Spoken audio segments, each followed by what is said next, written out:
নেকারের কাজ খেলার ছলে তুষার মানবের মুখোশটা খুলে পরিয়ে দিয়েছে রাফিয়ানের মুখে।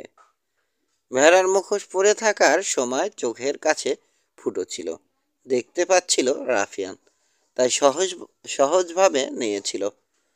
ওটা খুলে অন্য মুখোশ পরানোতে চোখ বন্ধ হয়ে গেছে, আর দেখতে না পেলে আতঙ্কিত হয়ে যায় সে। তাই হয়েছে এখন সেটির উপর হামলা চালাতে নয়, মুখোশটা খোলার জন্যেই পাগল হয়ে ছোটাছুটি শুরু করেছে। প্রথম চমকটা কেটে যেতেই সেটিও সেটা বুঝতে পারল, পাশে সরে দাঁড়ালো। ছুটে চলে গেল কুকুরটা। ব্রিফকেসটা নিয়ে বেরিয়ে চলে এলো সেটি পথে। নানা ঝামেলায় অনেক মূল্যবান সময় নষ্ট করে ফেলেছে, আর এই সময়ের সদ্য ব্যবহার করলো কিশোর। যেই বুঝলো দরজা দিয়ে বেরোনো যাবে না, দৌড় দিল জানালার দিকে, যেখান দিয়ে ঢুকেছিল। চৌকাঠ ডিঙিয়ে আবার অন্ধকার কার্নিশে নামলো। তার জানা আছে কাসনার গাড়ি পাঠাবে, সেটা দাঁড়িয়ে থাকবে হোটেলের সদর দরজার কাছে, তাতে করেই পালাবে সেটি। কার্নিশ বেয়ে পাশে সরে যাচ্ছে কিশোর, পথের উপর চোখ। যে কোনো মুহূর্তে এখন বেরিয়ে আসবে সেটি। ক্যাট বার্গালারের কালো পোশাক পরেছে বলে আরেকবার ধন্যবাদ দিল ভাগ্যকে। কাজে লাগছে এখন এই কালো কাপড়। আরো কয়েক পা সরে নিচে তাকালো সে। বাথরুমের জানালা দিয়ে গিয়ে সিঁড়ি বেয়ে নেমে সদর দরজা দিয়ে বেরোতে বেরোতে অনেক দেরি হয়ে যাবে। ততক্ষণে নাগালের বাইরে চলে যাবে সেটি। দ্রুত মনস্থির করে নিল কিশোর, মাটি বেশি নিচে না। চোখ বন্ধ করে দিল লাফ, নিরাপদেই নামলো মাটিতে। স্কুলের জিমনেশিয়ামে শেখানো হয় কিভাবে উঁচু জায়গা থেকে লাফ দিতে হয়, দিয়েই কিভাবে ঝাঁকুনি এড়ানোর জন্যে পা ভাঁজ করে ফেলতে হয়, তাই করল সে। তবু কিছুটা ঝাঁকি লাগলই। সোজা হয়ে দাঁড়িয়ে তাকালো আবার পথের দিকে। গ্লাস ডোরের ওপাশে দেখা গেল সেটিকে, লবিতে। কি যেন দেখে থমকে গেছে। জানোয়ারটাকে কিশোরও দেখল। আরে, রাফিকে ওই মুখোশ পরালো কে? অবাক হয়ে ভাবল সে। যাক, ভালোই হয়েছে, ভয় পাইয়ে দিয়েছে সেটিকে। কয়েক সেকেন্ড সময় মিলল। সুযোগটা পুরোপুরি নিল কিশোর। ঘুরে তাকালো যেখানে গাড়ি পার্ক করে রাখার কথা। কয়েকটা গাড়ি আছে, তার মাঝে কালো রঙের দুটো। দৌড়ে এগোলো। কাছে যেতেই শুনল একটার ইঞ্জিন চালু। নিশ্চয় ওটা, ভুল হওয়ার উপায় নেই। কাসনার বলেই দিয়েছে গাড়ির ইঞ্জিন চালু রাখবে। বেশ বড় গাড়ি, পেছনে চকচকে ক্রোমিয়ামের লাগেজ র্যাক, তাতে গুটিসুটি হয়ে লুকিয়ে থাকতে পারবে কিশোর। ড্রাইভার চেয়ে আছে হোটেলের দরজার দিকে। নিঃশব্দে গুড়ি মেরে আরেকটা গাড়ির পাশ কাটিয়ে কালো গাড়িটার পেছনে চলে এলো কিশোর। কালো কাপড় মিশে গেল গাড়ির রঙের সঙ্গে। ফিরে তাকালেও এই অন্ধকারে এখন তাকে দেখতে পাবে না ড্রাইভার। হঠাৎ হোটেল থেকে বেরিয়ে এলো সেটি। দৌড়ে চত্বর পেরিয়ে এসে ঢুকলো গাড়িতে। এলিয়ে পড়ল পেছনের সিটে। বলল, জলদি চালান। চলতে শুরু করলো গাড়ি। গতি বাড়ছে। লাগেজ র্যাক আঁকড়ে রইল কিশোর। পড়ে না মরি, ভাবল সে। এই অবস্থায় আমাকে দেখলে মুসারা এখন কি হাসাহাসিটাই না করত। না, থাকা যাবে না বোধ হয়। প্রচণ্ড এক ঝাঁকুনি লাগতে আরেকটু হলেই হাত প্রায় ছুটে গিয়েছিল তার। শহরের বাইরে বেরিয়ে এলো গাড়ি। আরও কয়েক মাইল পর মোড় নিয়ে ঢুকে পড়ল একটা বুনো অঞ্চলে। গাছপালার ভেতর দিয়ে ছুটল। মনে মনে পস্তাচ্ছে এখন কিশোর। এই ঝুঁকি নেওয়া উচিত হয়নি মোটেই। কি ঘটবে কে জানে। ঠান্ডা রাতের বাতাস শহরের ভেতরে একরকম ছিল, এখানে অন্যরকম, বেশি ঠান্ডা। পরনে পাতলা কাপড়ের পোশাক, শীত করছে। অবশ্যই আসা আঙুল দিয়ে আরো জোরে আঁকড়ে ধরল র্যাক। যেভাবেই হোক ধরে রাখতেই হবে, পড়া চলবে না। আর বেশিক্ষণ লাগলো না, শেষ হলো যাত্রা। একটা গেটে ঢুকলো গাড়ি। ঝাঁকুনি খেতে খেতে এগোলো রুক্ষ ড্রাইভওয়ে ধরে। ঝাঁকুনি দিয়ে থামলো অবশেষে একটা বাড়ির বাইরে। চাঁদ উঠেছে। ঘোলাটে জ্যোৎস্নায় কেমন যেন অবাস্তব লাগলো বাড়িটাকে। গাড়ি থেকে বেরোলো সেটি। ড্রাইভার বলল, তুমি ভেতরে যাও, আমি বসছি। আবার তোমাকে এডিনবার্গে ফিরিয়ে দিয়ে আসতে হবে। ব্রিফকেস হাতে সিঁড়ি বেয়ে বারান্দায় উঠল সেটি। দরজার পাল্লা ঠেলে ঢুকে গেল ভেতরে। খুব সাবধানে মাটিতে পা রাখল কিশোর। দ্বিধা করছে। ড্রাইভার এখন তাকে দেখে ফেললে ভীষণ বিপদ হবে। তবে এতদূর এসে বাড়ির আলোকিত জানালা দিয়ে ভেতরে উকি দেওয়ার লোভটাও সামলাতে পারছে না। সেটি কি করছে? কার সঙ্গে কি কথা বলছে? ড্রাইভার এদিকে পেছন করে আছে। ফিরে যাওয়ার কোনো কারণ নেই। ফরচুন ফেভার্স দ্য বোল্ড বলে নিজেকে সাহস জোগাল কিশোর। নিচু হয়ে নিঃশব্দে ধীরে ধীরে পিছিয়ে এলো গাড়ির কাছ থেকে। তারপর ঘুরে দূর দিয়ে এগোলো জানালাটার দিকে। জানালার কাছে পৌঁছলো। ড্রাইভারের চোখ এড়িয়ে আস্তে চৌকাঠের উপরে মাথা তুলে উকি দিল ভিতরে। দেখে অবাক হলো, যে লোকটা বসে আছে ঘরে সে কাঞ্চান নয়, অন্য একজন। সুন্দর করে ছাটা চুল, উজ্জ্বল চোখে কেমন এক ধরনের শীতল কাঠিন্য। বসে আছে সেগুন কাঠের তৈরি একটা ডেস্কের ওপাশে। তার মুখোমুখি চেয়ারে বসেছে সেটি। দুজনেরই চেহারা দেখতে পাচ্ছে কিশোর। জানালার কাছের সার্সি সামান্য ফাঁক হয়ে আছে, ফলে ভেতরের কথাবার্তা বেশ স্পষ্টই কানে এলো। আর বলছেও ইংরেজিতে। পারলে তাহলে, বলল লোকটা। ভালো, দেখি ভেতরটা। তালা লাগানো স্যার, সেটি বলল। ভাঙতে হবে। নীরবে একটা কাগজ কাটা ছুরি তুলে নিল লোকটা। চোখা মাথাটা তালার ফুটোয় ঢুকিয়ে জোরে মোচড় দিতেই খুলে গেল তালা। ডালা ফাঁক করে ভেতরে হাত ঢুকিয়ে দিল লোকটা।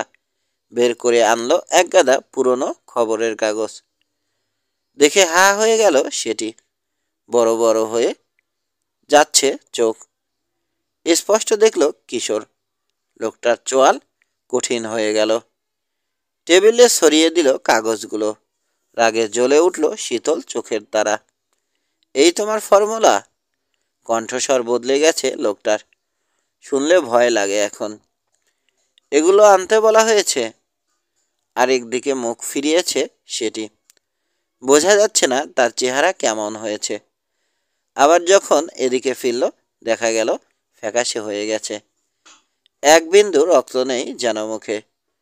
তোতলাতে শুরু করলো। আমি? রকেটের ফর্মুলা কোথায়? সে কথাই তো আমি জানতে চাইছি। ফর্মুলা কোথায়? কি করেছো? দেখো ছেলে, বেইমানির ফল ভালো হবে না বলে দিচ্ছি। না না স্যার, বেইমানি করছি না, কসম। আমি ব্রিফকেসটা খুলেও দেখিনি। আতঙ্কিত সেটির মুখের দিকে চেয়ে ভাবছে লোকটা। রাগ কমল না। এক ঝটকায় উঠে দাঁড়ালো চেয়ার থেকে। ডেস্কের পাশ ঘুরে এসে থামলো সেটির সামনে। হাত বাড়িয়ে তার ওয়েস্টকোটের কলার চেপে ধরে ঝাঁকাতে শুরু করলো। কি করে কথা আদায় করতে হয় জানা আছে আমার, চেঁচিয়ে বলল সে। নিশ্চয় কোনো গাধামি করেছ। জেনে গেছে কেউ। আমাদের প্ল্যান ফাঁস হয়ে গেছে। জলদি বল, কি করেছ? জলদি বলো, কি করেছ? এমনিতেই তা বেশি কথা বলে। বিশ্বাস করুন স্যার, আমি কিচ্ছু করিনি। সেটির কণ্ঠে আতঙ্ক। কারো কাছে কিচ্ছু বলিনি। ঘুণাক্ষরে না। কি করে যে? হয়তো হয়তো থেমে গেল সেটি। হয়তো কি? জলদি বলো, ধমক দিল লোকটা। ব্রিফকেসটা আনার সময় অনেক গোলমাল হয়েছে মিস্টার কানসার, যতটা বলেছেন তত সহজে পারিনি। প্রফেসর ঘুমিয়েই ছিল, কিন্তু আমি ব্রিফকেসটা নিয়ে বেরিয়ে আসার সময় হঠাৎ বাথরুম থেকে একটা মেয়ে বেরিয়ে আমাকে মারতে ছুটে এলো। ব্রিফকেসটা ছিনিয়ে নিতে চেয়েছিল কিনা কে জানে। অবাক হলো লোকটা। মেয়ে? হ্যাঁ স্যার, চিনি ওকে। হলিডে ক্যাম্পে আমাদের সঙ্গেই থাকে। ওর সঙ্গে আরও 3টে ছেলে আছে। তাদের একজন দাঁড়িয়ে ছিল প্রফেসরের ঘরের বাইরে। আমি যখন বারান্দায় উঠি আমাকে দেরি করিয়ে দিয়েছিল। তারপর কি কি ঘটেছে বিস্তারিত জানালো সেটি। শুনতে শুনতে ভুরু কুঁচকে গেল লোকটার। হুঁ, তোমার কথা শুনে মনে হচ্ছে কোনোভাবে জেনে ফেলেছে এই খবর। কিভাবে জানলো? স্যার, আমার মনে হয় ওরাও আমার মতোই স্পাই।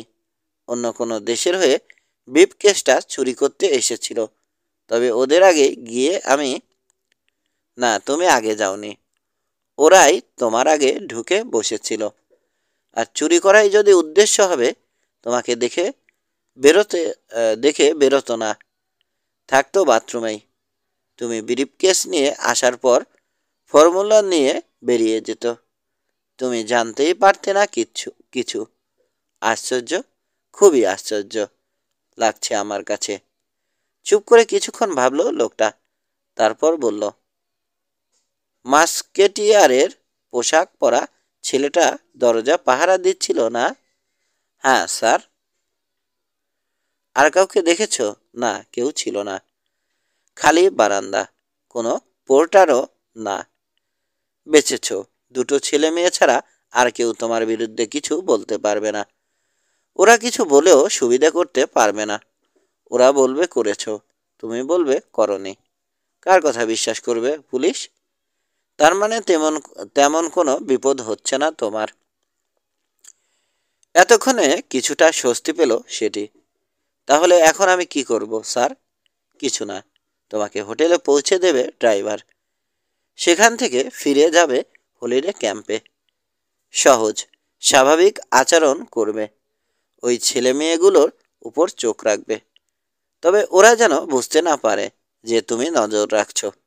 তারপর কি করতে হবে জানাবো তোমাকে। নয়, আর কিছু শোনার নেই। সাবধানে আবার গাড়ির পেছনে ফিরে এলো কিশোর।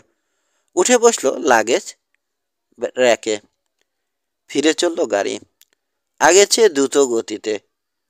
পথে কোথাও থামল না। হোটেলের সামনে এসে কয়েক সেকেন্ডের জন্যে দাঁড়ালো সেটিকে নামিয়ে দেওয়ার জন্যে।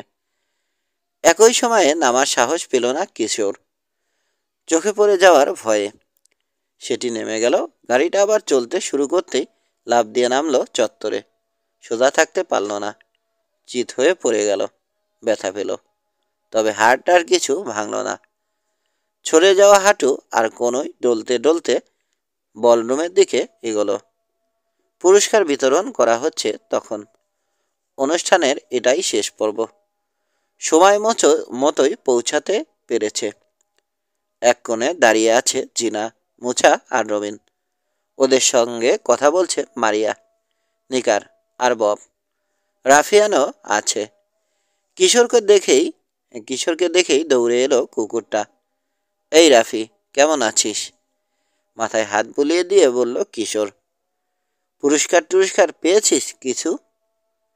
খুব উৎকণ্ঠার মধ্যে ছিল এতক্ষণ রবিন, মুসা আর জিনা। বিপদেই ছিল বলা যায়, কারণ ওরা যে উদ্বিগ্ন এটাও বলা যাচ্ছিল না কাউকে। এমনকি চেহারাও স্বাভাবিক রাখতে হচ্ছিল, আর সেটা রাখতে বেশ কষ্টই হচ্ছিল। নীরবে কিশোরের ফেরার অপেক্ষা করা ছাড়া আর কিছুই করতে পারছিল না। তাকে ফিরতে দেখে হাফ ছেড়ে বাঁচল। কোথায় গিয়েছিলে কিশোর? জিজ্ঞেস করল মুসা। আমিও। ও, খোলা বাতাসে একটু দম নিতে গিয়েছিলাম। এখানে নিঃশ্বাস বন্ধ হয়ে আসছিল। মারিয়া আর ববের সামনে খোলাখুলি বলা যাবে না। ওদের অলক্ষ্যে রবিনকে সরে আসার ইশারা করে সরে গেল কিশোর। রবিন কাছে এলে নিচু কণ্ঠে বলল, ক্যাম্পে ফিরে সব বলবো। সেটি কোথায়? ওই যে, ইশারায় দেখিয়ে দিল রবিন। এইমাত্র এলো। ওয়েটারের পোশাক পরে বোঝাতে চাইছে ফ্যান্সি ড্রেসে এই সাজেই সে সেজেছে। তোমরা দুজন ছিলে না, এটা কেউ খেয়াল করেনি। ভালোই হয়েছে। রবিনকে নিয়ে আবার আগের জায়গায় সরে এলো কিশোর। এমনভাবে কাজটা করল দুজনে, মারিয়া কিংবা বব কিছুই সন্দেহ করল না। বারবার এদিকে তাকাচ্ছে সেটি, চোখে অদ্ভুত দৃষ্টি। ওরা সরাসরি তার দিকে তাকালেই ঝট করে আরেক দিকে তাকাচ্ছে। সন্দেহ করছো আমাদের, মিয়া? মনে মনে হাসল কিশোর। লাভ হবে না, তোমার কীর্তি সবই জানা হয়ে গেছে আমার। পরিস্থিতিটা বেশ মজার। সেঠির ধারণা জিনা আর রবিন জানে সে চোর এবং স্পাই, আর এ কথাটা এখন শুধু কিশোর জানে। অন্য তিনজনকে জানানোর সুযোগ পায়নি। সেটি ভেবে অবাক হচ্ছে ছেলেমেয়েগুলো কে, তার মতোই স্পাই, কাউন্টার স্পাই। কিশোর ছাড়া বাকি তিনজনও অবাক। সেটি ফেরার পর থেকেই দেখছে, কেমন করে জানি তাকাচ্ছে তাদের দিকে, আর এমনভাবে এসে মিশে গেল পার্টির সঙ্গে যেন কিছুই ঘটেনি। পুরস্কার বিতরণী শেষ হলো। প্রায় সবাই কিছু না কিছু পেল। পার্টি শেষ। ক্যাম্পে ফেরার পালা। হুড়োহুড়ি করে এসে বাসে উঠল ওরা। অনেক রাত হয়েছে। ফেরার পথে অনেকেই ঘুমিয়ে পড়ল। ক্যাম্পে ফিরে বাস থেকে নেমেই সোজা চলে গেল যার যার তাঁবু কিংবা কুড়েতে, তারপর বিছানায়। সবাই, তিন গোয়েন্দা আর জিনা বাদে। কুড়েতে ঢুকে সব কথা খুলে বলল কিশোর। এই কাণ্ড! কিশোরের কথা শেষ হলে বলল রবিন, পুরো এক ঝাঁক স্পাইয়ের বাসা। সেটি মেয়া তাহলে এখন আমাদের উপর চোখ রাখবে, হাসল মৌসা। রাখুক, দেখবে খালি বদনা নিয়ে বাথরুমে যাচ্ছি আর আসছি আমি।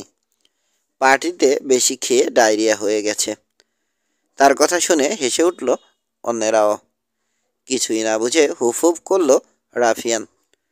পরদিন সকাল থেকে সেটিকে চোখের আড়াল করতে পারল না। তিন গোয়েন্দা আর জিনা সরতেই চায় না। এমন একটা ভাব দেখাচ্ছে যেন কি জরুরি কাজ রয়েছে। খুব ভালো হয়েছে, কিশোর বলল। ও ব্যাটার উপর চোখ রাখার জন্যে আমাদের আর কষ্ট করতে হচ্ছে না। ও নিজেই নিজেকে আমাদের কাছাকাছি রাখছে। যদি কিছু করে সহজেই দেখে ফেলব। ঝামেলায় পড়েছি, একথা অস্বীকার করা যাবে না। চিন্তিত ভঙ্গিতে বলল জিনা। সেটিকে কেয়ারও করি না আমি, কিন্তু ওর সঙ্গে বড় বড় স্পাই রয়েছে। ওই হারামজাদাগুলো যদি কিছু করে বসে। কিশোর, ব্যাপারটাকে এত হালকাভাবে নেয়া কি ঠিক হচ্ছে? না, তা হচ্ছে না। আরে জিনা, ভুলেই গিয়েছিলাম। হ্যারি আঙ্কেলকে ফোন করছি না কেন? চলো চলো। ক্যাম্প অফিস থেকে মিডলোডিয়ান হোটেলে ফোন করলো জিনা। হ্যালো, আমি miss Georgina Parker. Mister Harrison পার্কারকে দিন প্লিজ। হ্যাঁ হ্যাঁ, আমি তার মেয়ে। নীরবতা। বন্ধুদের দিকে চেয়ে হেসে চোখের ইশারা করলো জিনা, অর্থাৎ বাবা ফিরেছে। হ্যালো বাবা, আমি জিনা। কাল কেমন কাটালে? কাল সকালে ফোন করেছিলাম তো। রিসিপশনিস্ট বলল তোমরা বাইরে চলে গেছো। রাতেই খবর পেয়েছ? হ্যাঁ হ্যাঁ, মুসা আমান হিরো হয়ে গেছে, সেই সাথে আমরাও। বাবা, একটা জরুরি কথা বলার জন্যে ফোন করেছি। সাংঘাতিক ব্যাপার ঘটে গেছে। তোমার সঙ্গে সামনাসামনি কথা বলা দরকার। এখানে আসতে পারবে? এই সময় একটা নড়াচড়া চোখে বলল জিনার। ফিরে চেয়ে দেখল সেটি কথা শুনছে। রাগে জ্বলে উঠল জিনা। গাল দিতে গিয়েও অনেক কষ্টে সামলে নিল নিজেকে। বাবা শোনো। কণ্ঠস্বর স্বাভাবিক রাখার চেষ্টা করলো জিনা। মাকে নিয়ে এসো। মনে হচ্ছে কত যুগ তোমাদের দেখি না। আসতে পারবে তো? জিনার কণ্ঠের এই হঠাৎ পরিবর্তন ধরতে পারল না মিস্টার পার্কার। ভাবলেন এমনি আসতে বলছে জিনা, আগুন লাগার কথাই সব খুলে বলতে চায়। না, এখন তো পারবো না, খুব ব্যস্ত। তা হঠাৎ করে আমাদেরকে দেখার এত শখ হলো কেন তোর? কচি খুকি তো আর নস, বোঝা উচিত আমি ব্যস্ত। অনেক কাগজপত্র রেডি করতে হবে, সম্মেলনের জন্য তৈরি হতে হবে না। রাখি এখন, গুড বাই। লাইন কেটে গেল। সমস্ত রাগ গিয়ে সেটির উপর পড়ল জিনার।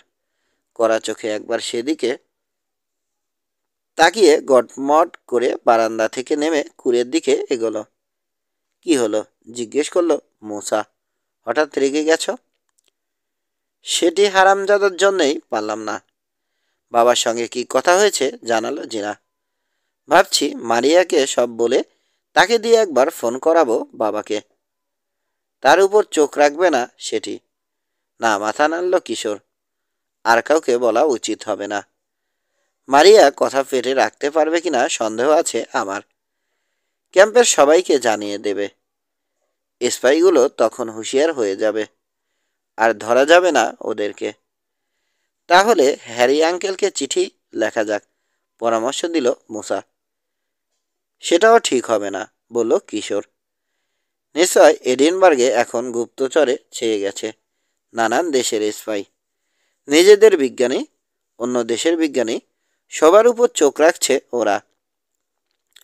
কারো কাছে কোনো চিঠি গেলে ওদের চোখ এড়িয়ে যেতে পারবে কিনা সন্দেহ।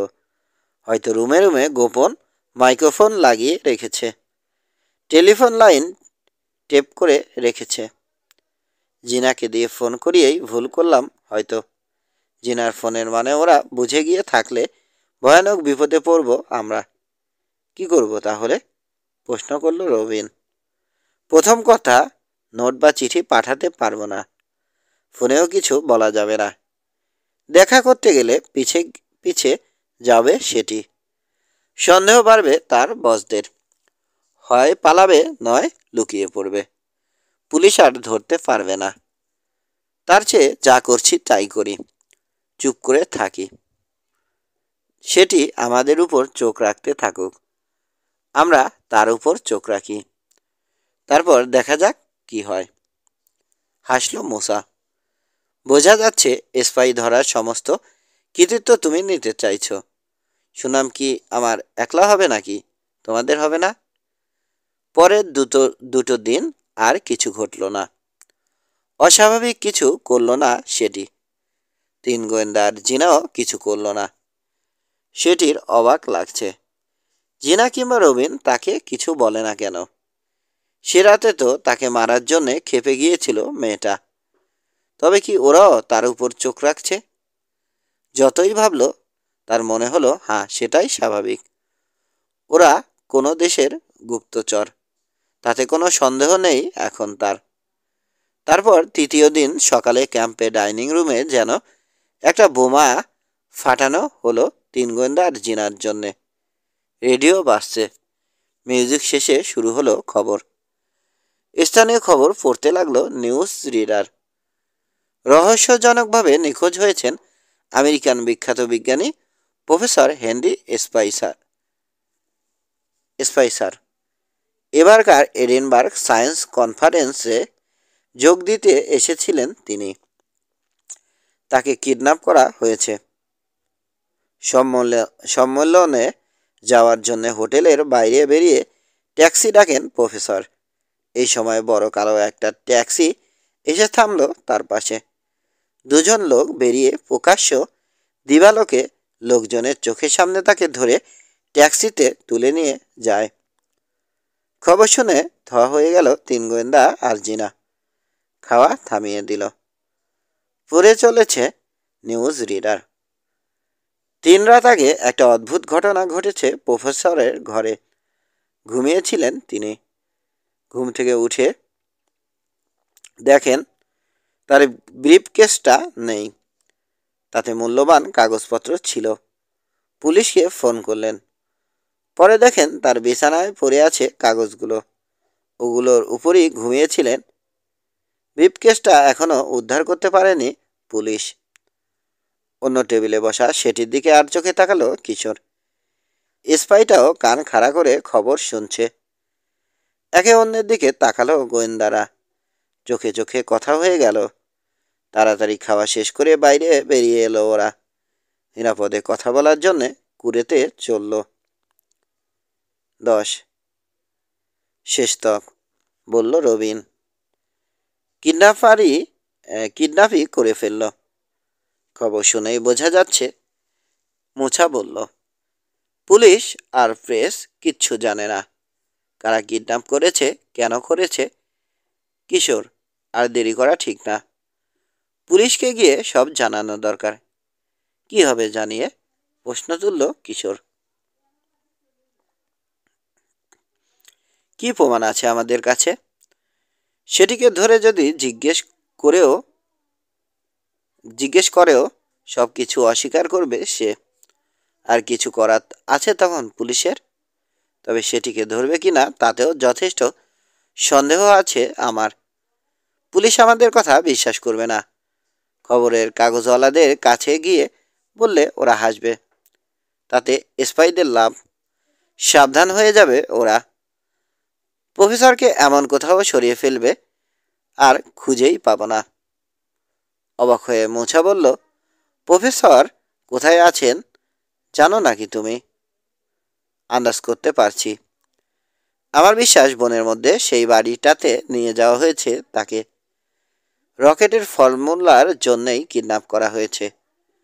তার হাতে নতুন ব্যাগ ছিল কিনা, তাতে ফর্মুলা ছিল কিনা জানি না। কিডন্যাপাররাও জানে না, তাই কোনো ঝুঁকি নিতে চায়নি। একেবারে ফ্যাক্টরিতেই তুলে নিয়ে গেছে। ব্যাগে ফর্মুলা পেলে তো ঝামেলা চুকেই গেল, আর না পেলে প্রফেসরকে দিয়ে আবার লিখিয়ে নেবে।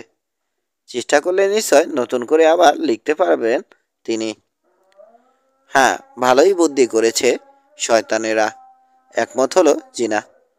আরও একটা ব্যাপার, রবিন বলল, ফর্মুলাটা যদি পায়ও সেটা অসম্পূর্ণই থাকতে পারে। প্রফেসরকে নিয়ে যাওয়ার বাড়তি সুবিধে পাবে, তাই জায়গাগুলো শেষ করে দিতে বাধ্য করা হবে তাকে।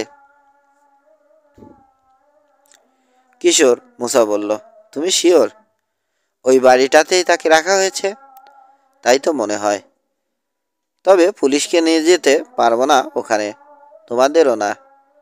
আমি নিজেই জানি না বাড়িটার ঠিকানা।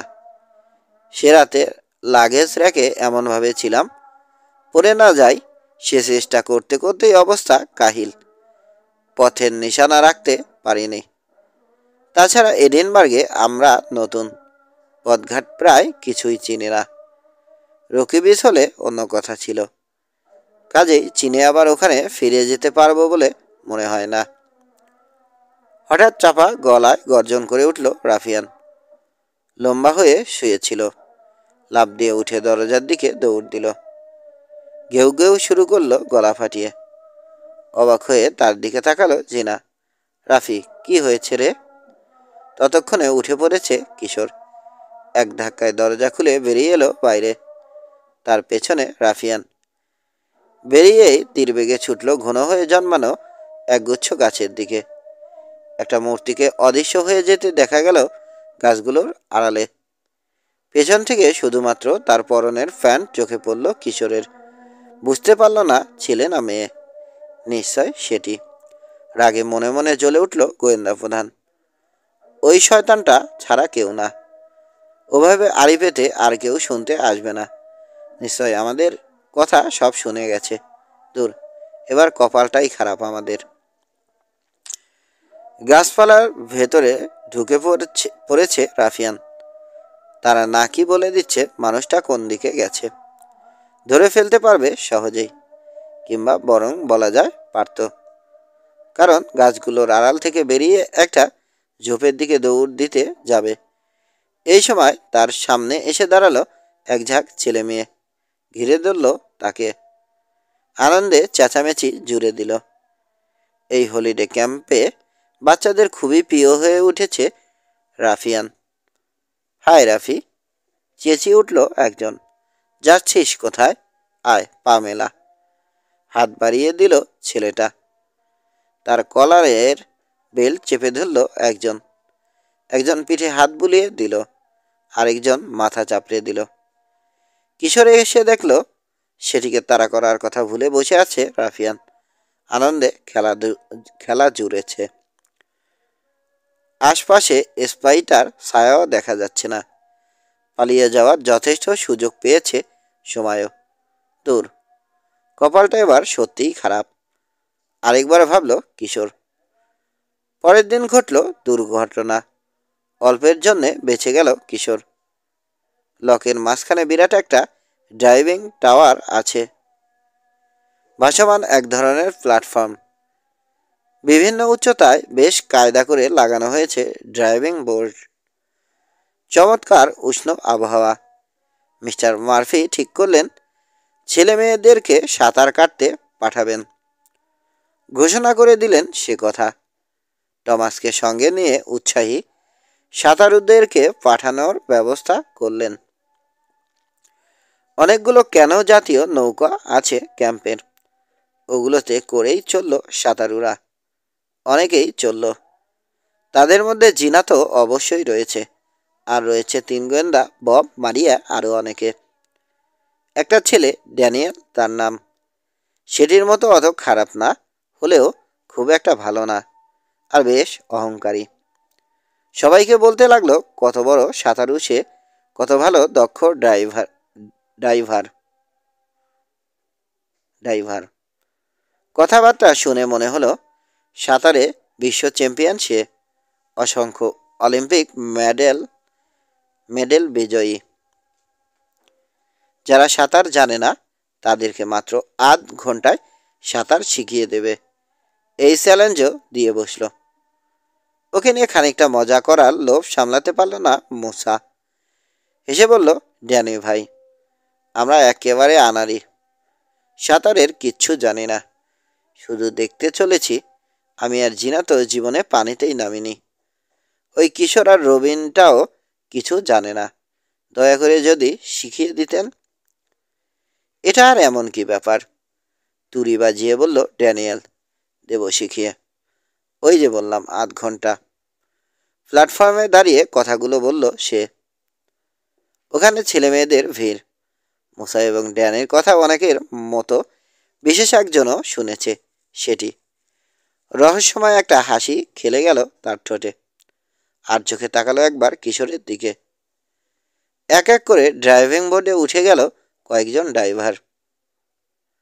সবচেয়ে উঁচুটাতে উঠল ড্যানিয়েল।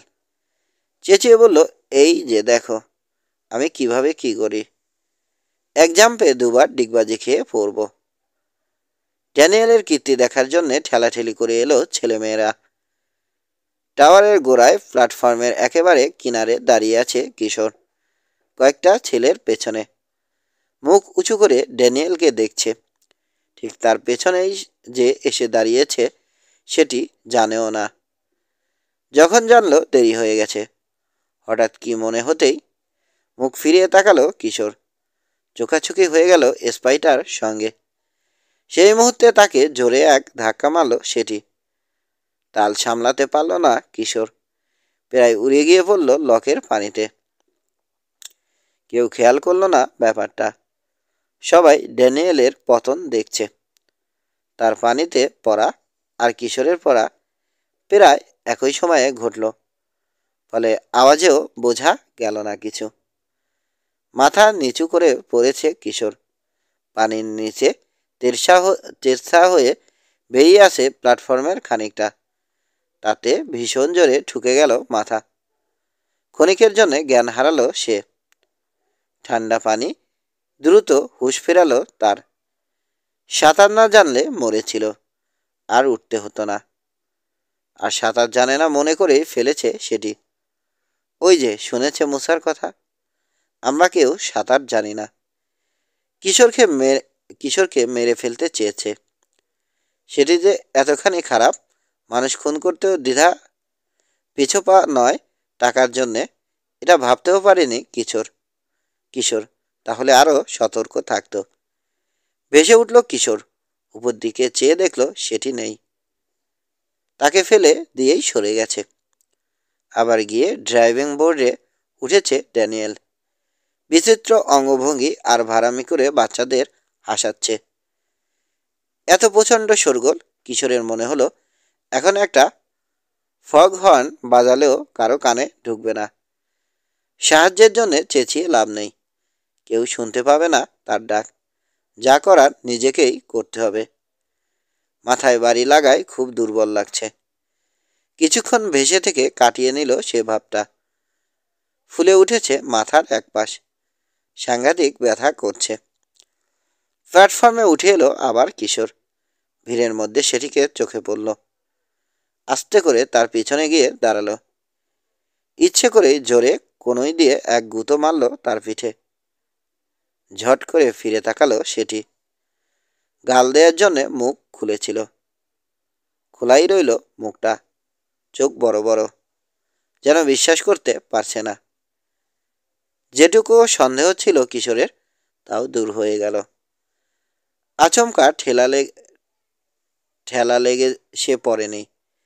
ইচ্ছে করেই তাকে পানিতে ফেলেছে সেটি, খুন করার জন্যে। ক্যাম্পে ফিরে বন্ধুদের সে কথা জানালো কিশোর। হারামজাদা, শুনে লাফ দিয়ে উঠল মুসা। এখনই গিয়ে ঘাড় মটকাবো ওর, ভেবেছে কি? অনেক কষ্টে তাকে ঠেকালো কিশোর। বলল এখন গোয়ার তুমির সময় নয়, যা করার ঠান্ডা মাথায় ভেবেচিন্তে করতে হবে। সেটিকে গিয়ে মারলে উল্টে তুমি বিপদে পড়বে। প্রমাণ করা যাবে না আমাকে ধাক্কা দিয়ে ফেলে দিয়েছিল সে। আবার সেই প্রমাণ, রাগে চেঁচিয়ে উঠল মুসা। প্রমাণের নিকুচি করি আমি। বেটাকে ধরে আচ্ছা মতো ধোলাই না দিয়েছি তো আমার নাম মুসা আমার নয়। পারবে না, শান্ত কণ্ঠে বলল কিশোর। ও একা নয়, ওর বসেরা ট্রেনিং পাওয়া এসপাই, সঙ্গে আগ্নেয়াস্ত্র নিশ্চয় আছে। যা করার কৌশলে করতে হবে আমাদের। তবে প্রথমে যেভাবেই হোক সব কথা জানাতে হবে হ্যারি আঙ্কেলকে। সেটির চোখ এড়িয়ে আমাদের কাউকে চলে যেতে হবে হোটেলে। ভুল করে ফেলেছি, আরও আগেই যাওয়ার চেষ্টা করা উচিত ছিল। হ্যাঁ, মাথা ঝাঁকালো জিনা। গেলে আমিই যাব, আমি তার মেয়ে, ঢোকা সহজ হবে। হোটেলের কেউ মানা করবে না। আর সেটি এখন তোমার উপরই চোখ বেশি রাখবে, কারণ সে শুনে ফেলেছে তুমি সেদিন চুরি করে তাদের গোপন আস্তানা দেখে এসেছ। সেজন্যই মেরে ফেলতে চেয়েছিল। একবার যখন করেছে আবার চেষ্টা করবে। কখন কিভাবে হামলা করে করে বসে কে জানে।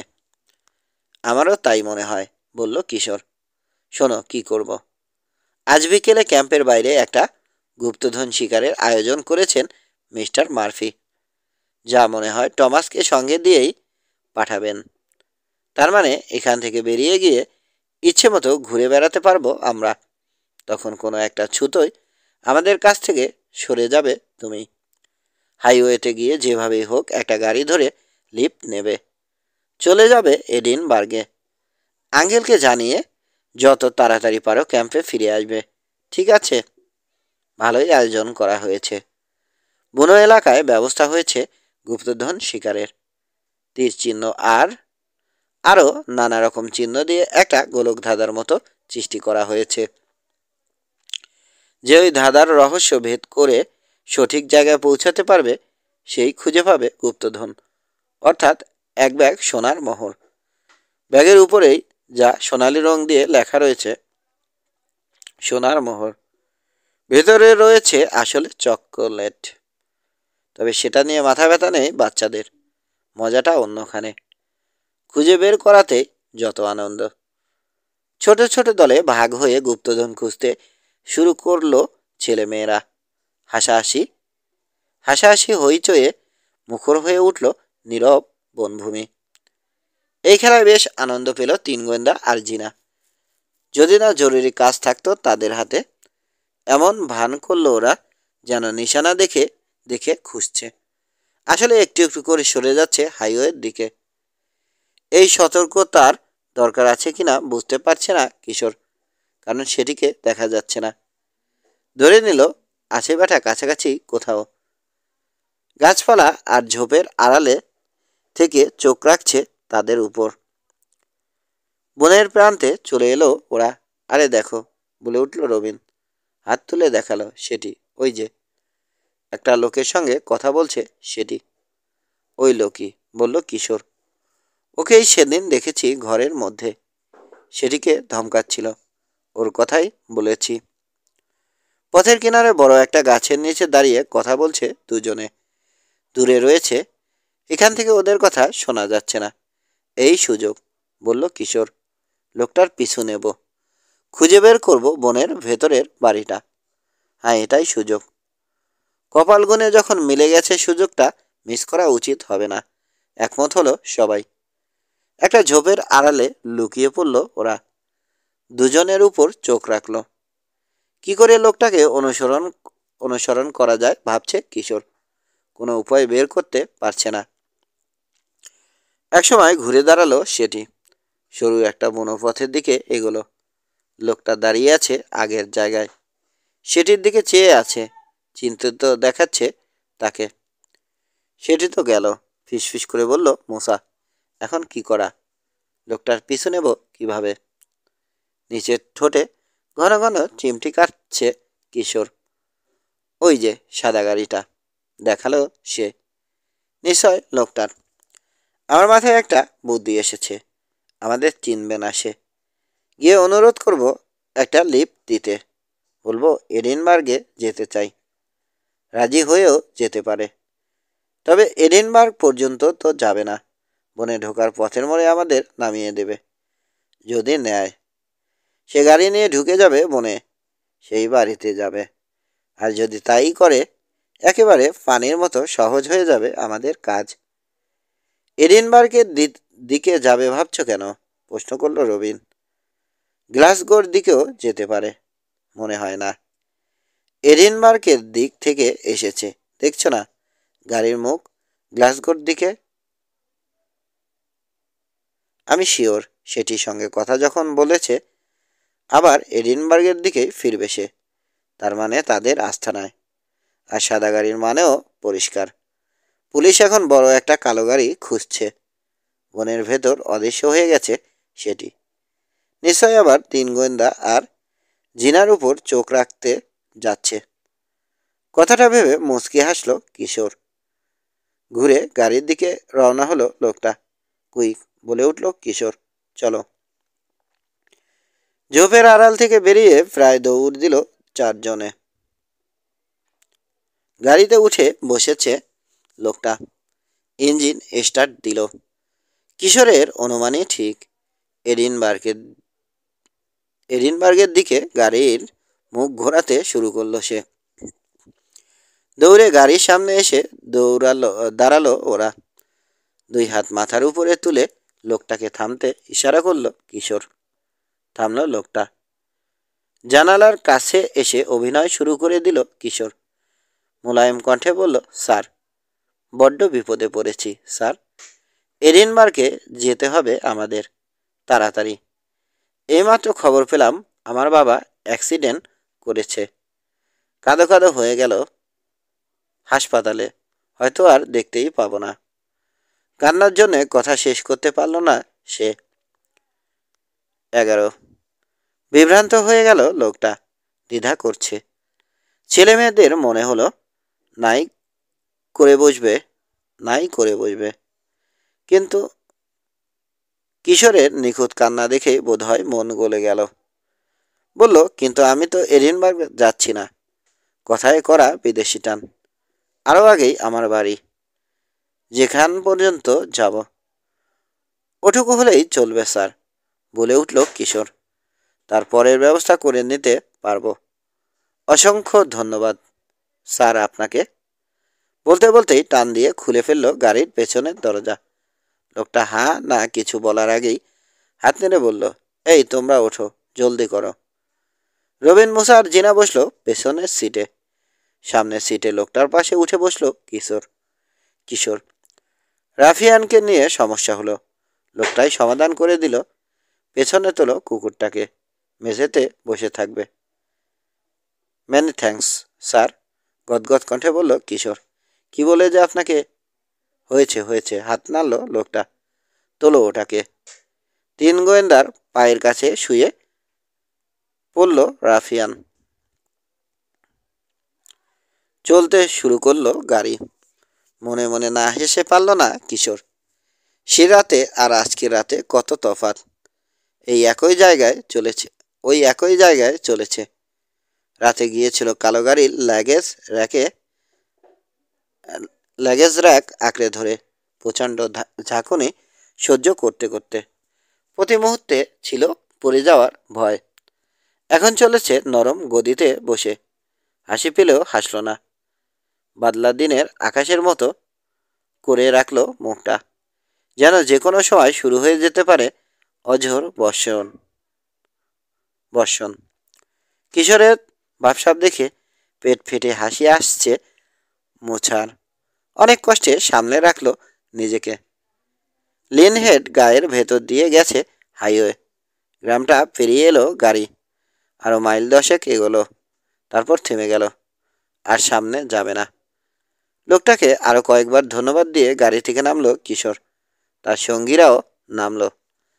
গাড়িটা আবার চলতে শুরু করতেই রবিনের কানে কানে মুসা বলল, জলদি নাম্বারটা টুকে রাখো। নাম্বারই তো দেখছি না, বলল রবিন। টুকবো কিভাবে, কাদা। ইচ্ছে করে লাগিয়ে দিয়েছে হয়তো। গাড়িটাকে চলে যেতে দেখছে ওরা। স্থির দৃষ্টিতে তাকিয়ে রয়েছে কিশোর। তার অনুমান ঠিক হবে তো। হলো। ওই যে, চেঁচিয়ে উঠল উত্তেজিত কণ্ঠ।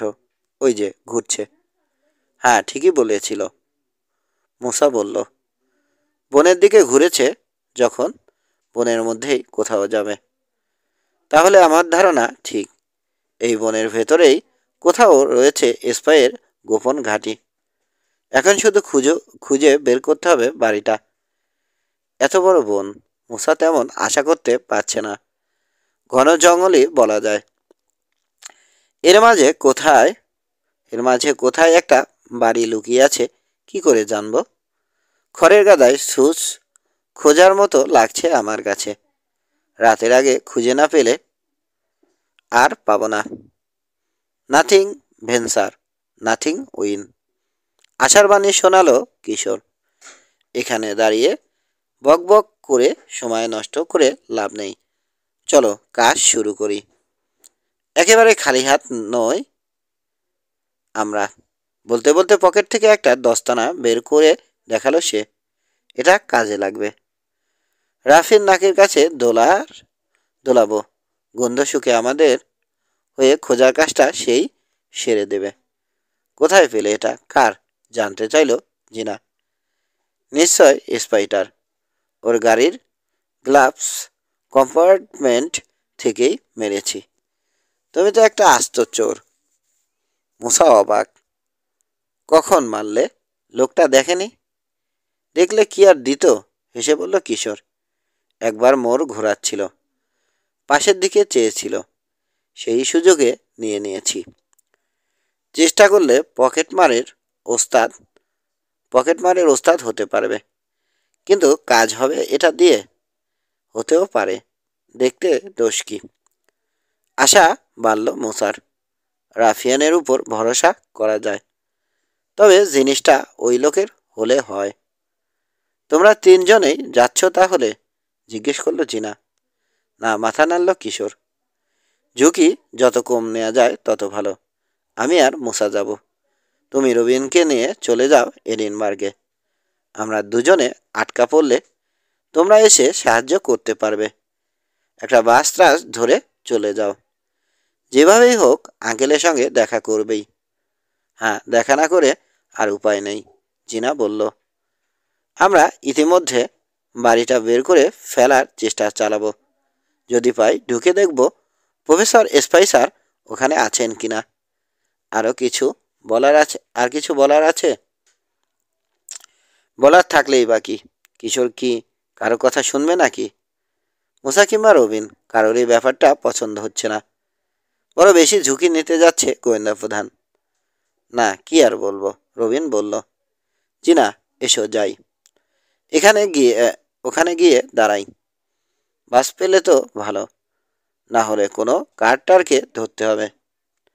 যদি মুসা আর কিশোরের কিছু হয়, যদি রাফিয়ানকে মেরে ফেলে স্পাইরা, হাঁটতে হাঁটতে বলল জিনা। মারতে যেতে না পারে সেজন্যেই তো যাচ্ছি আমরা, পুলিশ নিয়ে আসতে। জিনা আশ্বস্ত হতে পারল না, ফিরে তাকালো। বুনো পথের মোড়ে হারিয়ে যাচ্ছে কিশোর, মুসা আর রাফিয়ান। সাদা গাড়িটা যে পথ দিয়ে ঢুকেছে সে পথে। পথের ধারে দাঁড়িয়ে থেকে বারবার পেছনে বনের দিকে তাকাচ্ছে রবিন।